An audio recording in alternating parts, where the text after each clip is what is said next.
السلام عليكم ورحمة الله وبركاته. اليوم نقاشنا بين مدراء النيو انجليش وطلاب النيو انجليش. اليوم النقاش حيكون انه ليش التلفونات ممنوعه بالمدرسة وليش طلاب لازم يجوا على الساعة 8:45. David Kooksey, head of secondary at the New English School.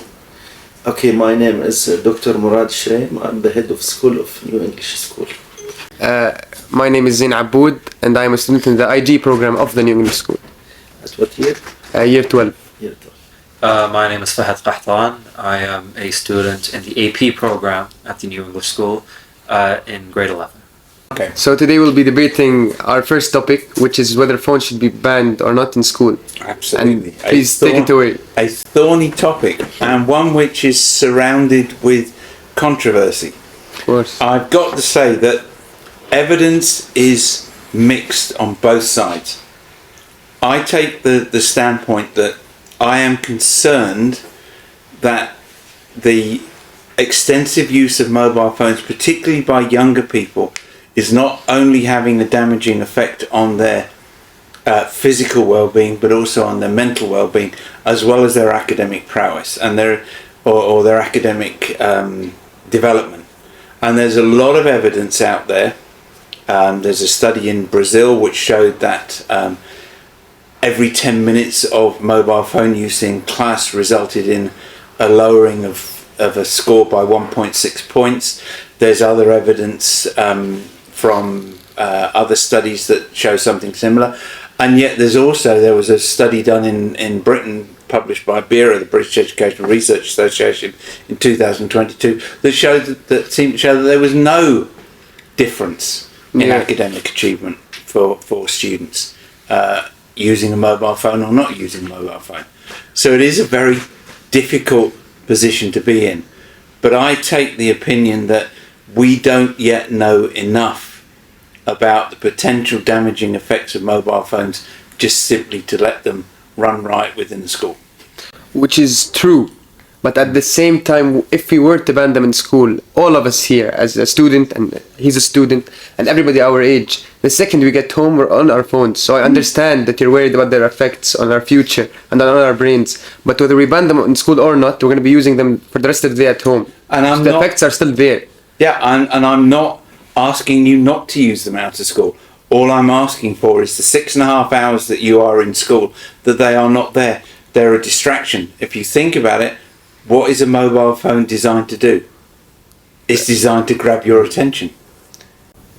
But if we were to implement them in school and start trying to use them for education, teaching students that it's not just a distraction, it can be used for actual productivity.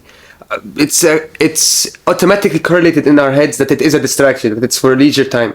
If we were to start implementing them in schools, we could, at a young age, we could start growing the students to believe that the phones are not just used for leisure time and playing and such. You can use them for actual education, for productivity, for actual use. There is nothing that a mobile phone can do that we do not already have technology in the school to allow us to do. And to my mind, safer technology. It's not just the academic impact, it's the physical impact. So there is a lot of studies to show that the incidence of myopia in younger people between the ages of 8 and 18 is increasing dramatically. Myopia, short-sightedness, because they're doing this. There is evidence of bone deformity because people are doing this all the time. There's a lot of other physical effects as well as the mental effects. I guess how I look at this is these effects are happening either way, whether they take it to school or not. Would you agree on that? I would say that if you've got 6.5 hours where you're not using a phone, then that is mitigating the other 6 hours or so that you're using them outside. So are you bent over for 12 hours a day or are you bent over for 6 hours But at the same time, as you were saying, that you can use laptops and other devices instead of phones, they also come with their own physical effects, such as RSI, which is very common in people who spend the whole day typing. And actually carpal tunnel syndrome is becoming more and more associated with mobile phone use as well. Of course. Because you're sitting there doing that all the time. There's a study and it shows that they look at the effects. They agree that they mainly focused on the mental effects rather than the physical effects of mobile phone usage, mainly in kids. And looking at it, there was no difference in what was happening in schools where phones were banned and ones where phones were allowed. Because even if you do think about it as 6 hours of the day where they can be using a phone, even if there wasn't a permanent ban, they're not using a phone for the full 6 hours of the day. What I want to look at it as well, as you mentioned before, there's a lot of studies that say that phones are harmful in school. Lots of studies that say that they aren't. They have no effect, correct? Yeah. And we can keep throwing, we could throw these studies at each other, say, no, this is right, no, this is right. But I believe the conclusion that we have to draw is it's a more nuanced problem. And instead of, saying we don't know enough to act upon this, a permanent ban would be much safer. What I think is important is, especially with new technologies, is we embrace the future with small steps at a time, not a full phone integration into every class, but allow it for classes which it might be useful for, and don't allow it for classes which it isn't useful for. I know where you're coming from, but the idea that, it doesn't matter, you don't need to know anything, you can just look it up. That's not what the idea is saying. The idea is saying how many students would you say are, okay, if we stick on the example of Icarus, not many students in the school have a lot of knowledge on Greek mythology, but that might be an important point to add so students can learn it. What I'm saying is that adding points like that adds to a discussion, adds to a conversation, makes the class more engaging. But then again, during that period of time when you are pulling out your phone from your pocket and looking it up, you are not engaging with the rest of the class. What if you might miss something? What did you say the same for the laptop? Exactly. What he's trying to say is that the laptop would even take more time. I would not. Why not? Advocate use of any digital device within a classroom as an opportunity to look up something like that. I would say if it was my class, I would turn around to the and say, okay guys, we're talking about flying close to the sun. As part of your research at home, come back tomorrow and let's talk about what you think flying close to the sun might be. But that's not the point. The point is, it's not, the main idea of the text might not be flying close to the sun. It's something that's said in a split of a second. Something that can be added to a discussion. Something that can be enabled, adding that to the discussion by a mobile As a student, I can't tell you the amount of time something has been on the verge of my tongue. When I come home, I'll remember it. But just there are certain times when you have a brain block. If I were to have my phone, I would be easily to come back to me. That's what we're trying to say. That it's not supposed to be a tool to use to cheat your way through class. It adds to your points. It builds on your education. If I felt that it did that, then I would be happy for that to happen. But I think that there are other and more effective ways of doing that. But it's not allowed to use mobile in the schools. This is number one. Number two, imagine yourself, you are the teacher. Now you are a student, so maybe you don't look to the full picture. If you are the teacher and you are explaining the lesson, and you will see 3-4 students there on their mobiles, some of them using it right, and 3 of them are playing games, and 3 or 4 students doing pictures or filming. Or what's your feeling in this? Of course. Okay. And there is no class at that point, so it's full distraction for the students and even the teachers. The same can be said for laptops. You can find the student playing solitaire, and you can find the student taking work. For the laptop, you are talking about the speed of your laptop should be all the class open and ready, because you might see the PowerPoint, or you will go to the College Board account, or you're using for certain search, so that you don't have to go and open it. It should all the class be ready beside you. Then there is certain times to use your laptop. It's not all the time. So it depends on the teacher's instructions. He will ask you now, go to your go to your laptop, please search this point or search this topic.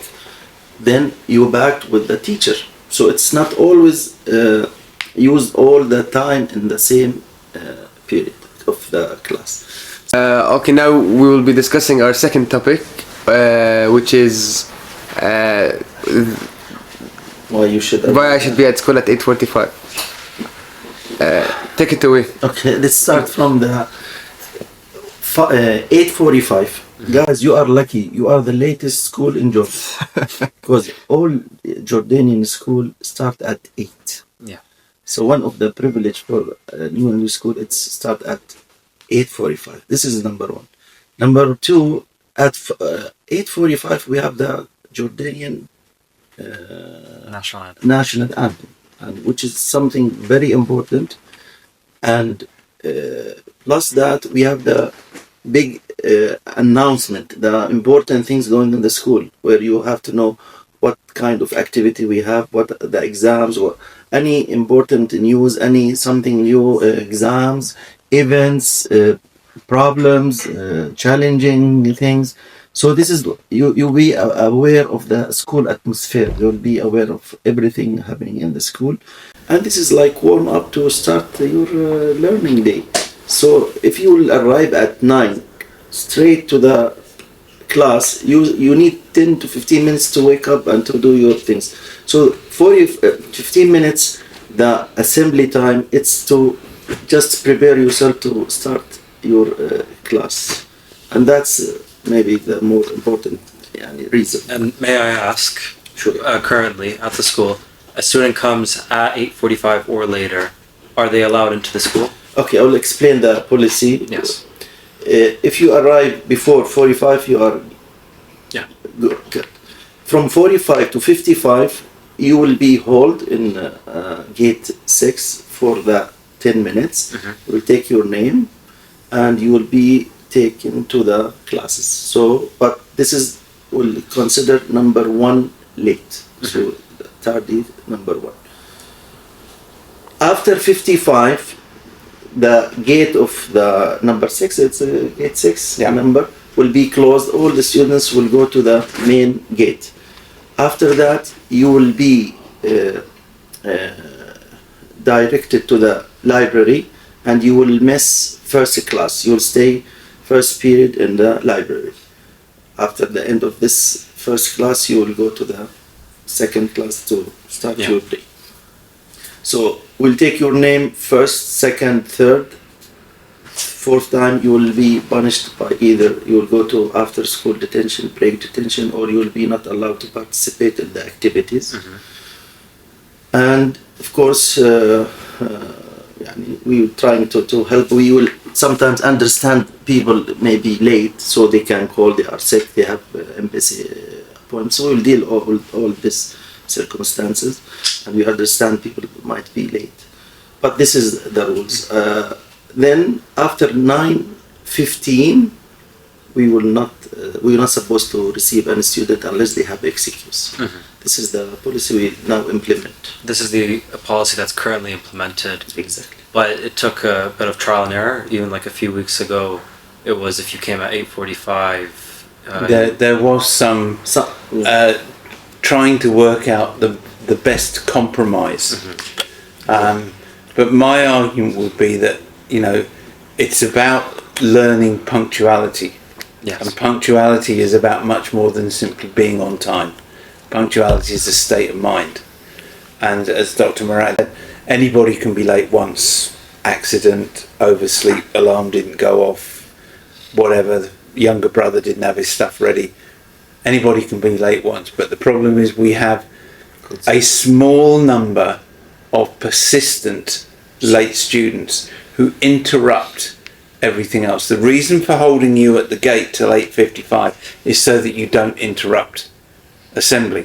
The reason for holding people in the library till 9:45 is so you don't walk into the middle of period 1. So the teacher can start teaching their lesson at 9 o'clock when they're ready, when their class is with them, and they know that they're not going to get interrupted. And so they can start on activities without somebody wandering in after 10 minutes and then wasting everybody's time while they play catch up. But also, yes, to be fair, there is also a certain amount of sanction applied there. You can call it a relatively soft punishment. Look, don't do it again. This is what happens if you turn up Exactly. late. Please don't do it again. It's not fair on everybody else. But wouldn't you say, with all due respect, isn't it redundant to make them miss the first lesson? Because I can assure you the student who is late would rather fall asleep for the first 45 minutes of the day than take his first lesson. How is making him... It's not about the student who's late. It's about the other students in the class To be to not be interrupted. Don't forget, we have a responsibility to everybody, not just the person who is late. Of course. Imagine you are late 15 minutes and you get inside the school math class. So the core of the class was 15 minutes already. What are you gonna do? You're gonna play, you're gonna talk, you're gonna chat because you missed the class. So you interrupt the class and the teacher. So no, stay outside since you are late. Let these students who came on time to learn. That's the point. Don't penalise the people who turned up on time. Penalise the person who was late. Of course. But one of our main primary issues is that you expect us to be there 8:45 on the dot. And I have had it on 2 occasions on the same week and multiple times throughout since the beginning of the school year that I'll be there since 8:41. But since the outside of our school is quite old, so now around it are old buildings, and it's hard to create an organized traffic flow, which results in me being there at 8:41. But by the time I get to the gate, it's 8:47. True. You are right. We have the problem from the layout of our school. It's very crowded. But what we do, I'm the one who stand there. I do 2 minutes, like not 45, 47, because of this reason. Different time. Your watch is it's mine now 44, and it's yours 45. You know that tricks the students say. So there is 2 minutes for this tricks. So you will not. And sometimes we even allow till 50. Just go. When we see the outside, it's very. Now there is. Every day, you learn from your mistake. Now, because of this street, now it's allowed for the parents, if they have a student from primary, middle, and high school, to be dropped on the gate number 3, not like before. So you'll drop the all students and then street, so you don't have to go right and make it very crowded. So every day we add something to minimize the traffic. So now I think we've had, hopefully enough establishment of the current system. Hopefully it will not be changed. Yeah, hopefully it will not be changed. Because again, if you know you're arriving at 8:41 and you know the chances are you won't get there till 8:46, why not arrive at 8:35? If you come to the school at 8:30, there is no traffic there at all. If you watch it, and you remember I used to stand up, like Dr. مراد is these days, I used to do that last year. And from 8:15 till 8:40, there's nothing. Then 8:40 to 8:55, absolute chaos. And then from 8:55, nothing again.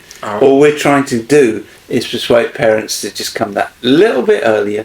There's people in, there's staff in the school to make sure that everybody is safe. Just come that little bit earlier, breathe the flow.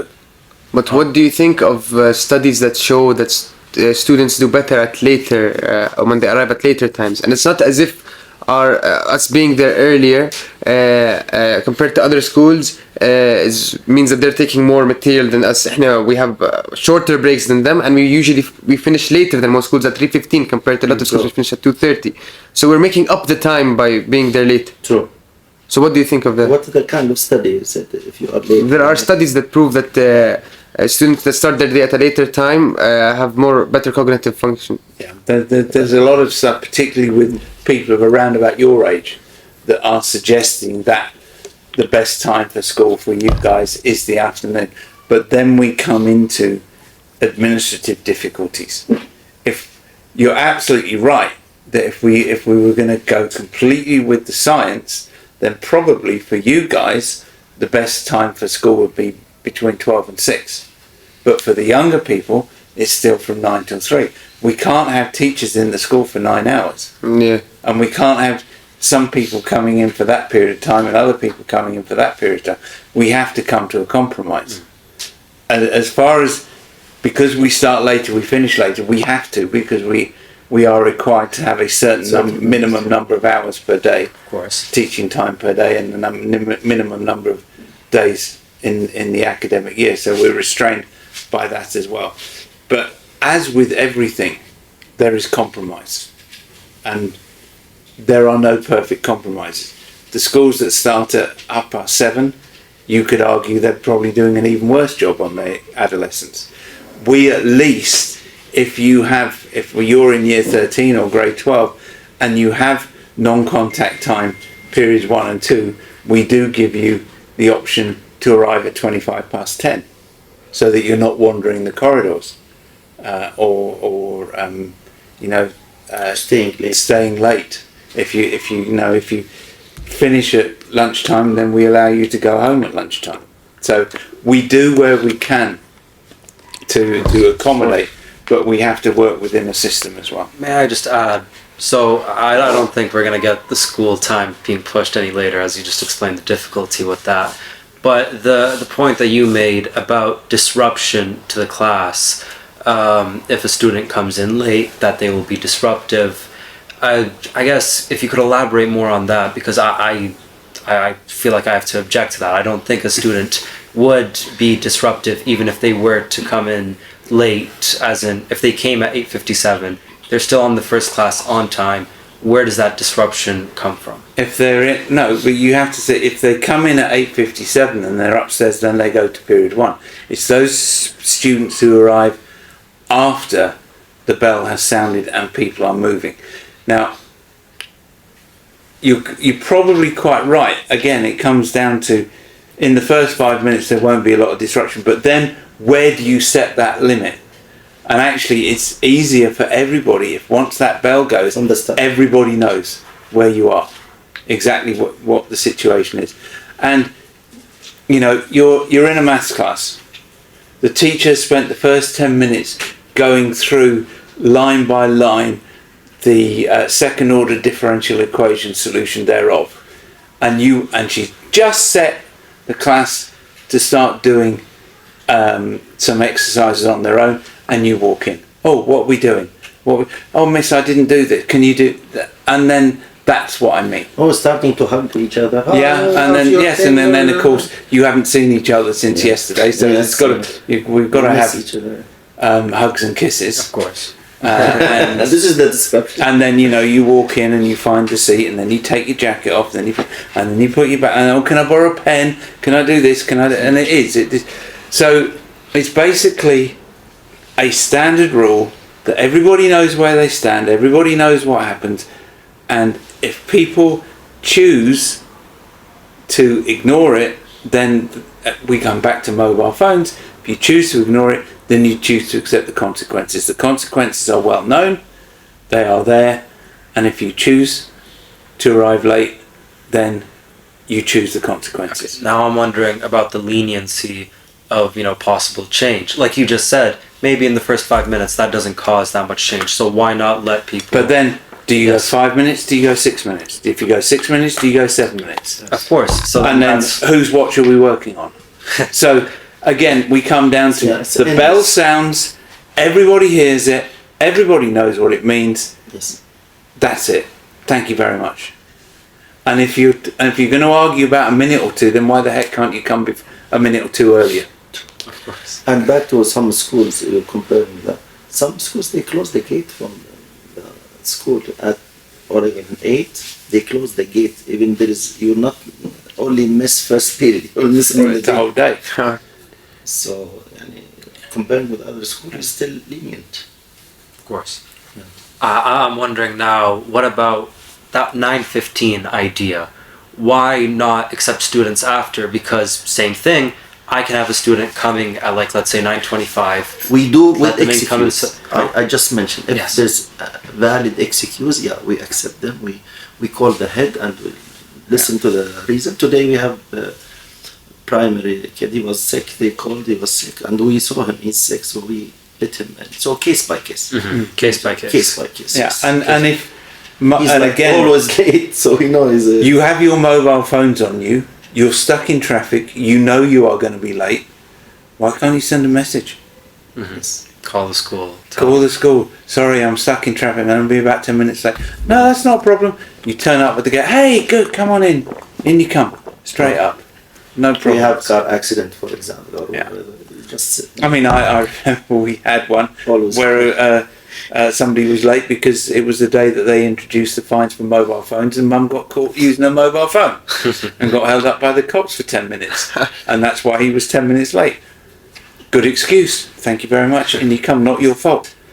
So it's also a simple matter of courtesy in some respects as well. Of course. Do you differentiate between excused lateness and unexcused lateness? In terms of school policy, you mean? Now, in terms of maybe like if somebody is late, that's marked on their portfolio. on their yes, Yeah. there is in the same way that there's unauthorized and authorized absence. There's Yes. authorized and unauthorized. Like anybody can be late once. Yeah. You know, and anybody can, and that's why we have this system where we only start making sanctions after the third late, because we give you 2 chances. But if you then go beyond that, then It's a you know habit. it becomes a habit, and that's what we're trying to break. So if you have an accident and you're 15 minutes late and it's the only time you've been late the entire term, it's not a problem. Please come on in. And we can't believe you. But if this is the fifth time in 3 weeks when you've turned up at 9:15, If you make whatever you make, something's not right, is it? Of course. So again, we try and be as flexible as we can, but we have to think about the rest of the student body as well, and we have to try and develop habits that will carry you through, not just in school but beyond. Of course. If you turn up late for a jog, 15 minutes late, and somebody's paying you, how long do you think they're going to keep paying you for? Not long, but Exactly. I don't think they wouldn't let you in. They'd probably still want you to No, come they'd in. just say bye-bye. They'd say day of. They would rather have. Or day off, but eventually they'll say bye-bye. Of course. after Exactly. Persistence. We can't do that. And we don't do that, and we don't want to do that. But if you get into the habit where you feel it doesn't matter whether you're 10 minutes late, 15 minutes late, half an hour late, the chances of you carrying that forward into your working life increase. And that's going to be detrimental to you in the future. So school is not just about passing exams. School is also preparing you For the rest of your life. to take a useful part in your society. Of course. Going back, I think for the time we're looking at a bit too late for now 9 o'clock. Beyond that, even for just coming between 45 and 55, why do you see that as an important disruption when you're not even going into first period or anything? You're just going into homeroom and sitting there until 9 o'clock. Well, you're not just sitting there until 9 o'clock. I'm sitting there talking, often to myself, I feel sometimes, till 5 to 9. And again, it's about habits and consequences. School starts at 8:45. You turn up after 8:45.